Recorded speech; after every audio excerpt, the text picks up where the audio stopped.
다음 주일은 부활주일이고, 그래서 이번 한 주간은 우리 예수님께서 2000년 전에 메시아로서 공생의 십자가를 향해서 나아가는 마지막 이렇게 한 주가입니다. 그래서 기념해서 우리가 부활주일을 지키고, 또 오늘은 주님의 그 고난 우리가 다시 한번 되새기면서 또 그 은혜를 이렇게 받고자 합니다. 그래서 오늘 본문의 제목은 가상 7원 십자가상에서 예수님께서 7마디의 7말씀을 하셨는데, 그것이 이제 마태, 마가, 누가, 요한복음 이 사복음서에 이렇게 나와 있습니다. 주로 이제 누가복음과 요한복음에 그렇게 3마디씩 하신 내용이 나와 있고, 이제 마태복음 또 마가복음에 동일한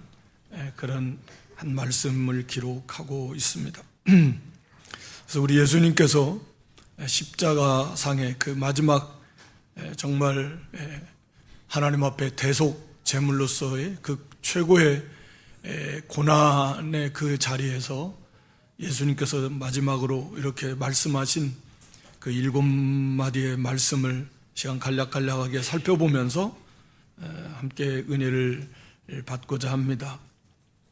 우리 예수님께서 이렇게 십자가에 금요일, 오늘날로 말하면 금요일 오전 9시에 십자가에 달리셨다가 오후 3시에 이제 운명하셨습니다. 그러니까 십자가에서 약 6시간 동안 이렇게 달리셨습니다. 십자가는 우리가 잘 아는 대로 가장 그 잔혹한 그런 형벌입니다. 그래서 당시 로마 시민권자들은 무슨 반역죄 정도 이런 죄가 아니면 십자가 형벌은 내리지 않았다고 합니다. 그러니까 이 십자가 형벌은 정말 잔인하고, 오래 겪는 경우는 한 일주일 정도도 숨이 끊어지지 않고 그 고통을, 그 죽음의 고통, 두려움, 절망 속에서 그 십자가의 상에서 그렇게 고난을 당했다 그래요. 그러다가 이제 결국은 죽는 건데, 가장 사실은 나무에 달린 자마다 저주를 받은 자다. 그 저주죠. 사실은 하나님의 진노의 심판인데, 우리가 받아야 될 저주, 우리가 받아야 될 심판을 우리 예수님께서 대신 받으신 것입니다. 그래서 그 십자가상에서 이미 그 전에 우리 예수님은 군병들에 의해서 희롱을 당하고 고난을 받으셨습니다. 채찍으로 맞으셨고, 그러니까 채찍의 끝에는 이런 뼈조각, 쇠조각 같은 것을 달아서 이렇게 옷을 벗기고 때리는 거니까 거의 살점이 뚝뚝뚝뚝 떨어져 나가고, 그것으로만 과다출혈로 장기가 상하기도 하고 과다출혈로 죽기도 한다 그래요.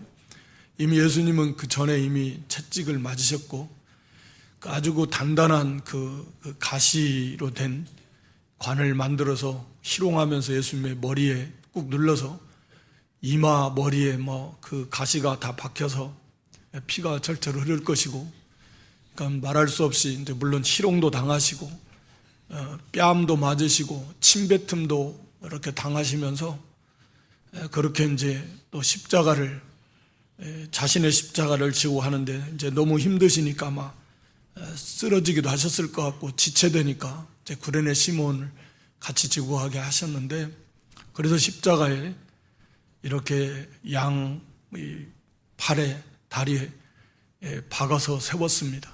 그러니까 당연히 뼈 사이에 딱 박아놨으니까 피는 많이 흐르겠지만 이제 축 찢어지면서, 그러니까 이게 그 전에도 이미 피를 많이 흘리시고 고통을 많이 당하시고, 십자가에서 이렇게 이제 말할 수 없는 그런 고통을, 이건 단순한 육신의 고통만은 물론 아니고요, 그런 영육의 고통을 이제 당하시는 이제 그런 십자가에서 우리 주님께서 하신 말씀을 먼저 살펴보려고 하는 것이죠. 첫 번째 말씀은 우리 누가복음 23장 34절 말씀 띄워줘 보세요. 누가복음 24장 34절에 첫 번째 십자가에서 하시는 말씀은 용서의 기도입니다. 하나님을 향해서 예수께서 이르시되 아버지여 저들을 사하여 주옵소서. 자기들이 하는 것을 알지 못함이니이다 하시더라. 십자가상에서 우리 예수님께서 첫 번째 하신 말씀은 자기를 십자가에 못 박은 군병들이 못 박았지만 그들만을 물론 말하는 건 아닙니다. 그런 예수님을 이렇게 고소한 참소한 무고한 그런 유대인 바리새인들 비롯한 그런 장로 제사장들 다 그리고 거기에 통조한 수없이 많은 군중들 그런 더 나아가서는 모든 인류 예수님을 반대하고 믿지 않고 대적하는 그런 모든 인생들을 향한 말씀인 거죠, 사실은.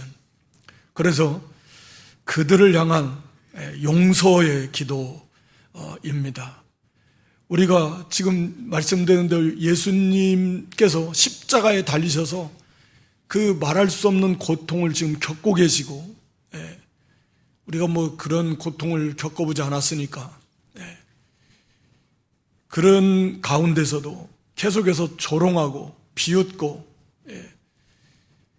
그렇게 예수님을 비난하고 그런 사람들을 향해서 저들을 용서해 달라고, 이게 하나님의 사랑이고 예수님의 사랑인 거죠. 우리 예수님은 마지막까지도 예수님께서 말씀하시는 그 말씀은 다 하나님의 뜻이에요. 성부 하나님. 마치 성부 하나님은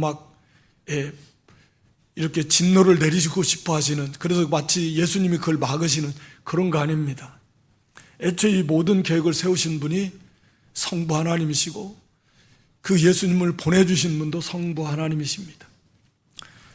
그러니까 예수님께서 하신 모든 말씀은 예수님 자신의 말씀이기도 하지만 먼저 아버지의 말씀이다. 모든 것이 아버지의 말씀입니다. 아버지의 뜻이기도 하고요. 그러니까 예수님께서 여기서 이렇게 기도를 드리신 것도 예수님의 마음이기도 하지만 동시에 성부 하나님의 마음이기도 하시다 라고 하는 것입니다. 그래서 극적으로 십자가에서 그 하나님의 사랑, 예수님의 사랑을 보여주시는 거죠. 그러니까 성부 하나님께서 마찬가지로 성자 하나님, 그 참 아들 되신 그 예수님을 하나님이 이렇게 사랑하셔서 그들을 구원의 주로 메시아로 보내주셨는데 오히려 그 예수님을 비방하고 저주하고 비웃고 이렇게 핍박을 가하고 십자가에 못 박는 거죠. 그러니까 하나님의 당연히 그 진노가 얼마나 하나님의 그 공의의 진노가 크시겠습니까만 그럼에도 불구하고 그들을 불쌍히 여기시는 하나님의 사랑이고 그리고 예수님의 사랑이십니다. 그래서 예수님께서 성부 하나님께 저들의 죄를 용서해달라고, 저들이 지금 무슨 짓을 하는지 그걸 알지 못하기 때문입니다. 알았다면 그 예수님을 십자가에 못 박겠습니까? 당연히. 모든 인생들이 그 예수님을 알았다면 예수님을 배척하고 비웃고 조롱하겠습니까? 그 예수님을 영접하고 오히려 감사하고 오히려 찬송하고 오히려 영광 돌리고, 모르니까. 그럼 모르는 건 죄가 아닌가요?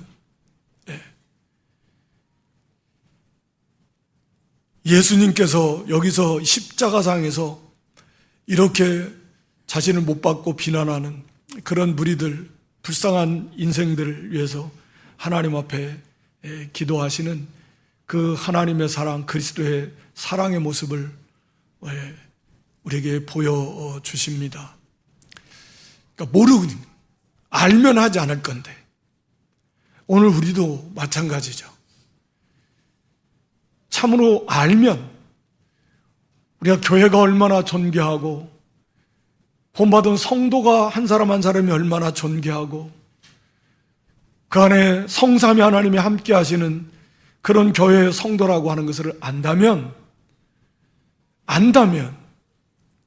우리가 감히 교회 그 성도에게 함부로 또 그런 죄를 감히 짓겠습니까?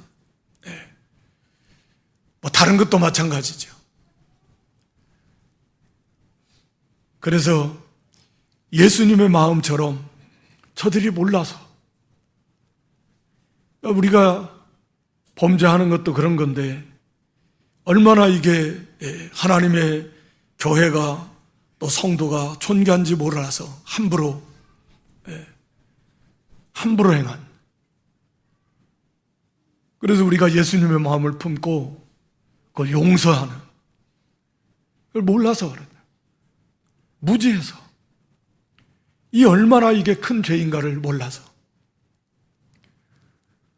그래서 하나님 앞에 또 용서하며 또 용서의 기도를 드리는 그런 예수님의 모습을 우리가 본받아야 될 것입니다. 이 예수님의 기도 속에는 그러니까 이건 저들을 용서해 달라고 하는 단순한 예수님의 그냥 사랑의 모습만이 아니고 저들이 구원받게 해달라고 하는 그런 이제 예수님의 마음이 이 기도 속에 담겨져 있는 것이죠. 결국 예수가 그리스도임을 알지 못해서 저들이 저런 죄를 짓고 돌아가는 거예요.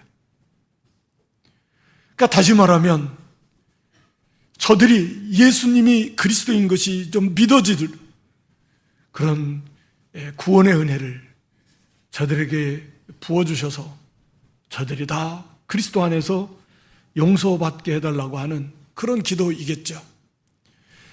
아무리 예수님이 이런 표현이 감히 합당한지는 모르겠지만 비록 예수님께서 저들을 용서해 주시옵소서라고 기도하셨어도 그들이 과연 용서받을 수 있겠는가?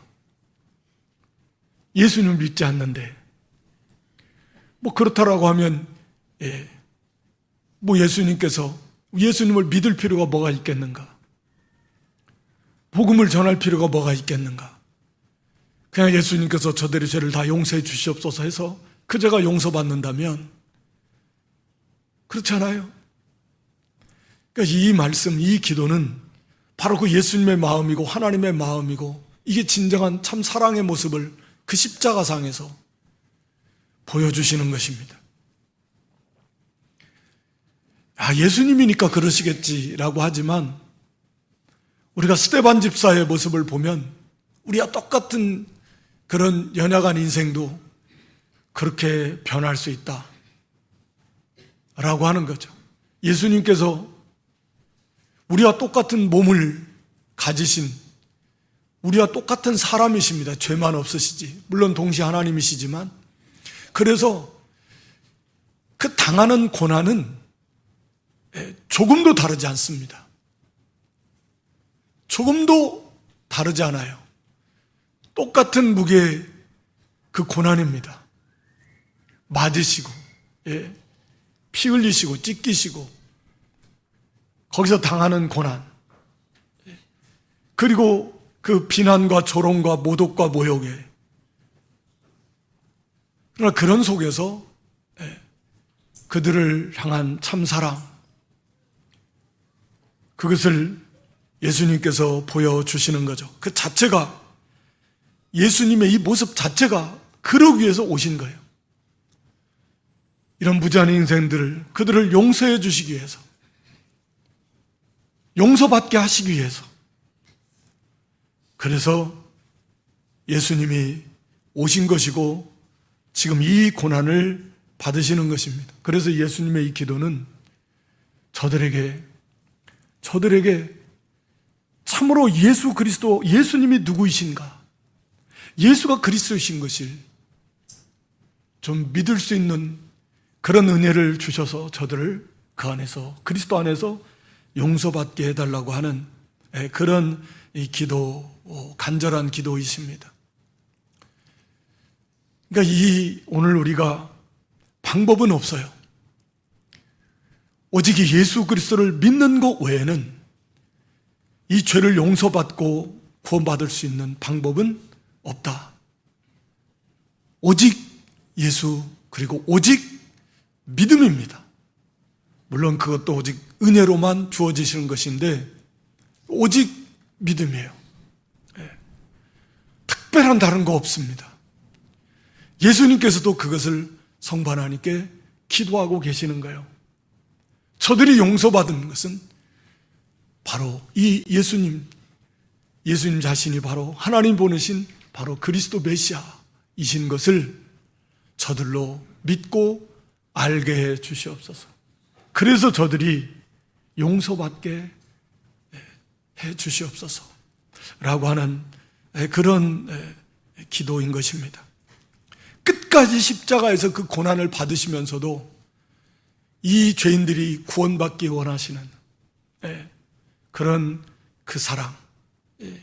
우리가 보통 막 피가 많이 흘려지면 정신도 가물가물해지고 의식도 흐려지고 뭐 고통이 너무 심하면 다른 생각 들지도 않고 집중하기도 힘들고 얼마나 뭐 여기 죄가 서서 목마르다 말씀하셨지만 얼마나 갈증도 심하고 점점 그 해가 뜨거워지는 가운데서 그게 얼마나 고통스럽겠습니까만 그러나 그 가운데서도 예수님은 그 자기를 향한 그 죄인들, 그 악을 행하는 그 죄인들을 향한 그 사랑을 거기서 베풀고 계신다라고 하는 것입니다. 그래서 오늘 우리도 말씀드린 대로 우리가 그 사랑을 좀 본받아서 그들의 무지함으로 이런 죄를 짓는다라고 하면 하나님의 용서의 기도를 드리면서 그들의 눈을 열어서 바르게 보고 깨달아서 회개하고 돌이킬 수 있는 그런 하나님의 은혜를 우리도 구해야 될 것입니다.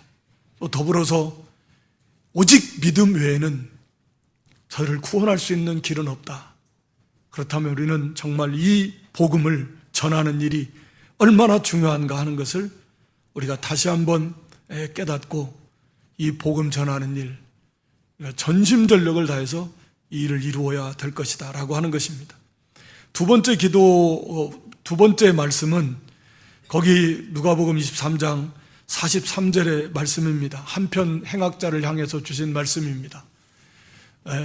예수께서 이르시되 내가 진실로 내게 이르노니 오늘 네가 나와 함께 낙원에 있으리라. 예수님과 함께 그 흉악한 행악자, 그 마태나 마가에서는 강도라고 표현하고 있지만 이 누가복음의 행악자가 좌우에 같이 십자가 형벌을 받았습니다. 그래서 이미 죽어가고 있어요. 정말 말할 수 없는 그런 끝난 거죠. 이미 이제 십자가에 못 박혔으니까 사형 언도를 받아서. 그러니까 흉악한 범죄인데 죄인인데 그들이 뭐 강도를 했는지 반역의 물인지 뭐 정확히 낱낱이 그 죄목을 알 수 없지만 어쨌든 당시의 법의 기준으로 봤을 때는 극악범이라네. 극악범. 이 강도도 이 행악자도 그렇게 고백합니다. 우리는 마땅히 그러한 죄를 지었고 지금 마땅한 형벌을 받고 있다 라고 이렇게 말하잖아요. 한편 강도를 향해서, 행악자를 향해서. 그러니까 아주 흉악범이에요. 그래서 정말 이제는 끝난 겁니다. 사형 언도를 받았고 그것이 집행되어지고 십자가에서 땅땅 못을 박혀서 이제는 죽는 거, 서서히 죽어가고 있고 이미 죽을 겁니다. 그러니까 얼마나 고통스럽겠습니까? 두렵겠습니까? 그리고 절망스럽겠습니까? 이제는 더 이상은 방법이 없어요. 이제 죽어가는 거고. 그러니까 이 죽음의 공포와 두려움, 모든 인간이 갖게 되는 그 이후에 있을 내세에 대한 두려움도 있을 것이고, 그리고 이제 절망입니다. 끝난 거예요. 이런 가운데서 정말 극적으로 거기서 예수님을 영접하게 되는, 그러니까 아주 정말 뭐라고 해야 되나, 이건 뭐 흔히 우리가 이 드라마틱하다, 극적이다, 그러니까 현실에서는 보통 일어나기 힘든 일, 드라마에서나 있을 법한 일, 이런 일을 우리가 겪을 때 뭐 드라마틱하다. 그런데 이것은 드라마에서도 있기 힘든 일입니다. 네. 그렇게 십자가에서 이제는 뭐 절망, 고통, 두려움에 사로잡혀 그거밖에 없는 인생이 뭐 완전히 180도 극과 극으로 네가 오늘 나와 함께 낙원에 있으리라. 낙원에.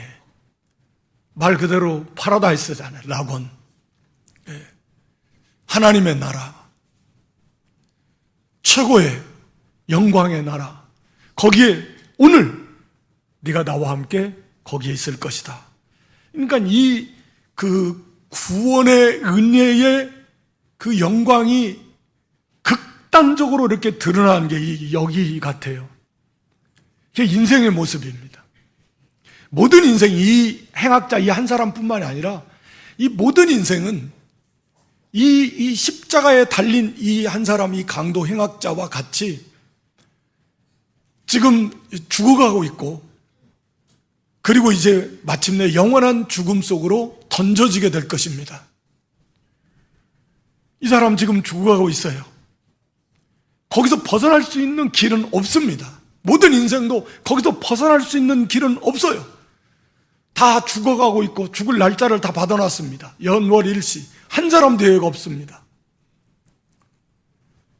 마치 그 지옥 불못, 성경에 말하고 있듯이 유황 불못, 유황불이 활활 타고 있는 그 무한한 그 불못 속으로 막 떨어져 가고 있는 거예요. 그 속으로 들어가면 끝나는 겁니다. 그 불 속으로. 모든 인생이 지금 그것을 향해서 가고 있어요. 언제 떨어질지 몰라요. 오늘 밤에 떨어질지, 내일 떨어질지, 1년 후가 될지, 10년 후가 될지, 그 이후가 될지. 누가 합니까? 그러나 분명한 것은 그것을 향해서 막 떨어져 가고 있는 거예요. 누가 표현하듯이 막 미끄러운 미끄럼틀을 타고 막 가는 것처럼, 막 떨어져서 막 가는 것처럼 쏜살같이 시간이 얼마나 빨리 지나갑니까? 그렇게 빨리 그런 유황 불 속을 향해서 떨어져 가는 인생들이요. 그게 여기 십자가에 달린 한 행악자와 모습, 그걸 좀 구체화해서 우리에게 보여주시는 것 뿐입니다. 거기에는 그냥 절망밖에 없어요. 고통과 두려움밖에 없습니다. 그런데 거기에서 예수님을 영접해서 거기서 그게 딱 멈추고 거기에 떨어지지 않는 것이 아니라 거기서 낙원으로 가버리는 겁니다. 천국으로 가버리는 것입니다. 이게 복음입니다. 예수 그리스도의 복음이요. 여기 이 사람의 그 고백을 보면 누가복음 23장 41절에 보면 뭐라고 하냐면 그 한편 강도를 향해서 처음에는 이 사람도 같이 비난했지만 그 예수님의 모습, 또 예수님이 아버지여 저들을 죄를 용서해달라고 하시는 그런 예수님의 모습,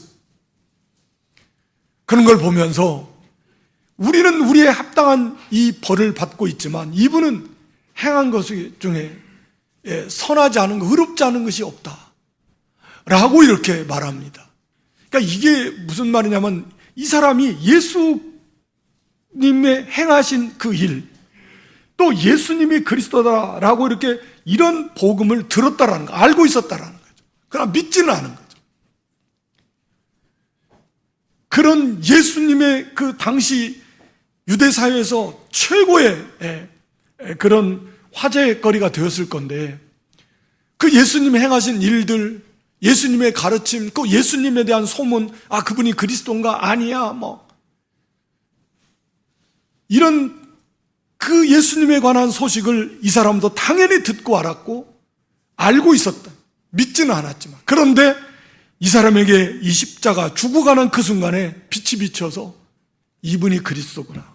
이분이 행하신 것 중에 선하지 않은, 의롭지 않은 것은 하나도 없다. 그러니까 이 말은 의인은 없나니 한 사람도 없다. 그러니까 모든 인생은 다 죄인인데 이분이 행하신 것 중에 의롭지 않은 것은 없다. 이분이야말로 참 의인이시다. 그리스도시다.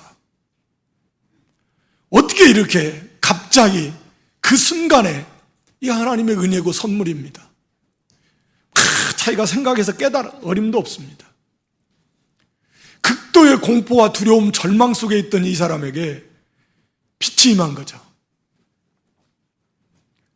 그래서 거기에서 예수가 그리스도로 믿어지고 깨달아진 빛이 확 임한 겁니다. 자기가 죄인인 것이고, 그 불과 얼마 전, 불과 몇 분 전까지만 해도 그렇게 예수님을 향해서 같이 비난을 쏟아부었던 사람은, 당신이 그리스도라면 당신도 우리를 구원해달라고 하면서, 그게 할 말입니까? 그런데 180도로 변하는 거. 우리는 우리가 합당한, 우리의 죄에 합당한 형벌을 받지만 이분은 하신 일 중에 의롭지 않은 것이 없다. 예수 그리스도를 발견하고 거기에서 구원을 받습니다. 그래서 예수님께서 네가 오늘 나와 함께 낙원에 있으리라. 이게 구원입니다.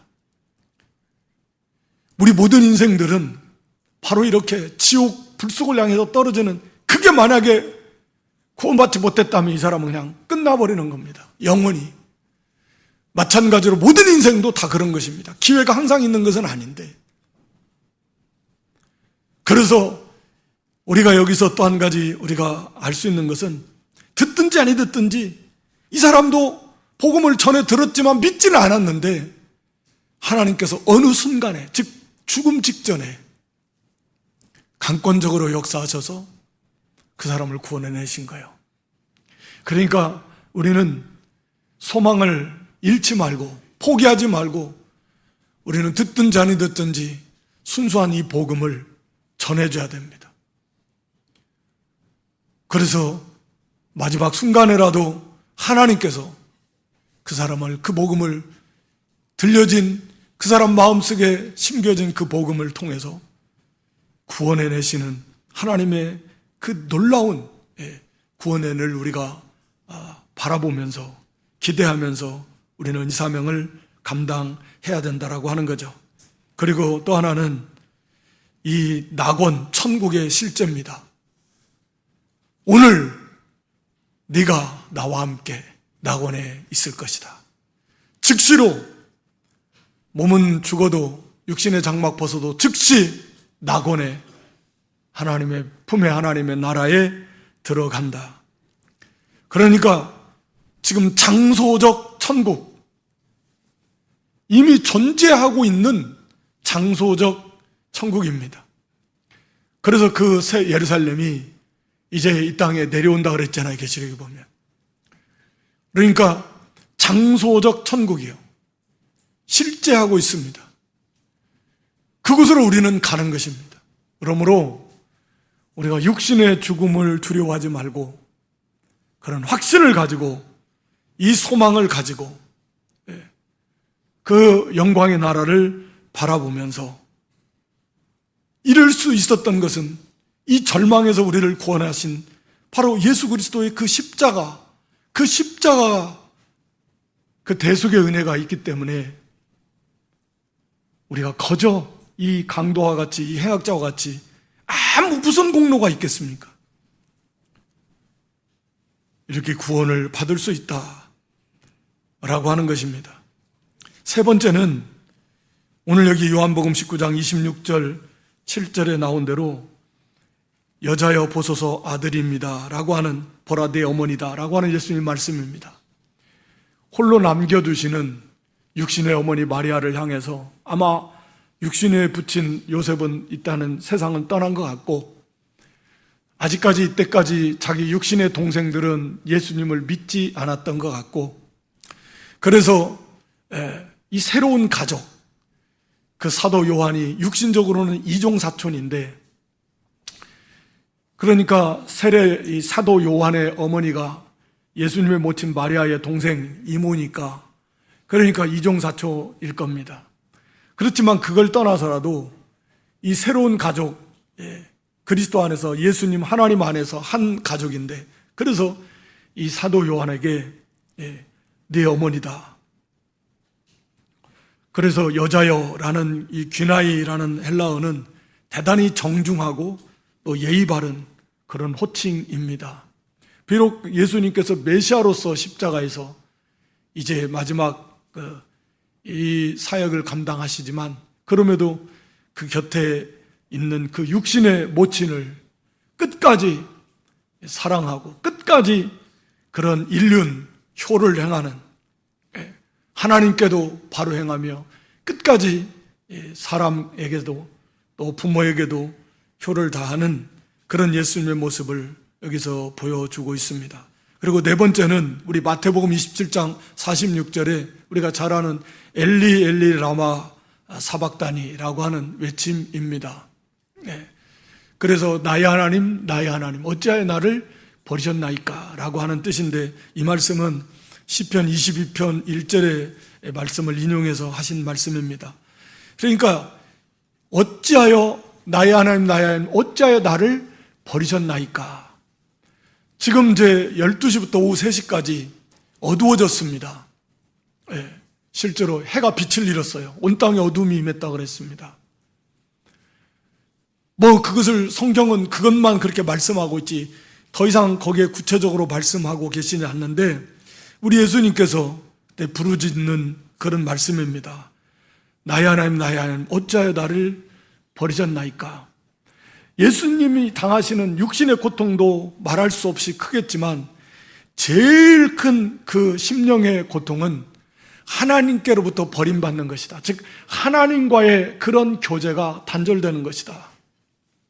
어떠한 응답도 없고, 마치 하나님께서 외면하시고 침묵하시듯이 모른 채 하시듯이 하나님과의 그 교제가 단절된, 그것이야말로 예수님께서 견디시기 힘든 가장 그런 최고의 고통이셨을 것이고, 그래서 겟세마네 동산에서 그렇게 땀방울이 핏방울이 될 때까지 하나님 앞에 부르짖으면서 그것을 통과하신 것입니다.